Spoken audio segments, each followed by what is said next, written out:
Trust Wallet released an extension for their software wallet. So you had Trust Wallet on mobile, but it was also possible to have an extension. At the time, so they built the extension, and as soon as they released it, one of the guys at the dungeon started to analyze the code and so on.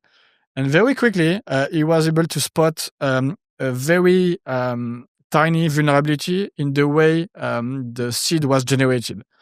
So long story short, instead of having a high level of entropy for the seed, the seed of Trust Wallet extension was only 32 bits. That means that the guy in the dungeon was able to generate every single possible seed for Trust Wallet user.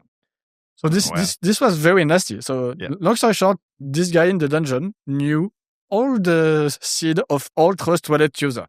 And what he could have done is simply drain all the wallets. Wow. Yeah.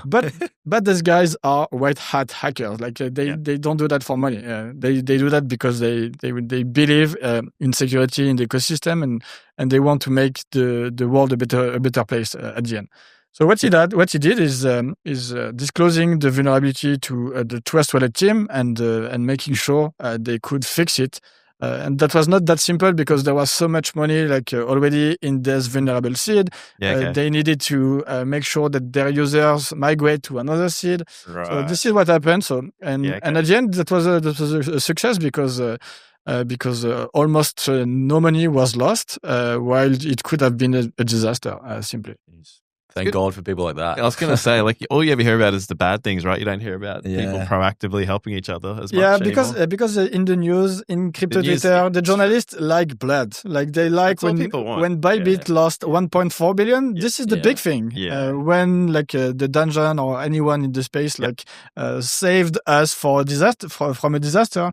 It's very less interesting for everyone. This is what it is at the end, and it doesn't prevent the dungeon to do that. So it's fine at the end. Is there any major concerns around security moving forward, whether it be in quantum computing, and how do we address those issues? Because that goes obviously past like Ledger, right? It's crypto as a whole. AI is obviously getting more advanced by the day. So how do you see that playing out, and what can companies like Ledger and just other general crypto companies like SwiftX do to sort of protect themselves against those vulnerabilities? So it's a long question.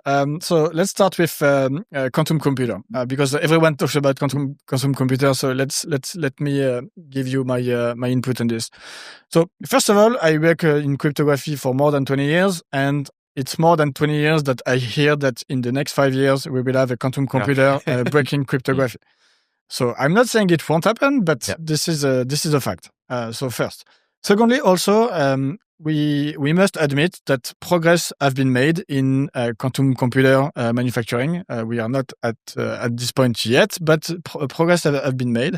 However, we don't know if we will be able to create a quantum computer anytime soon. My personal bet is that I won't see a quantum computer capable of breaking modern cryptography in my lifetime. This is my bet. But at the end, I don't know, and no one knows.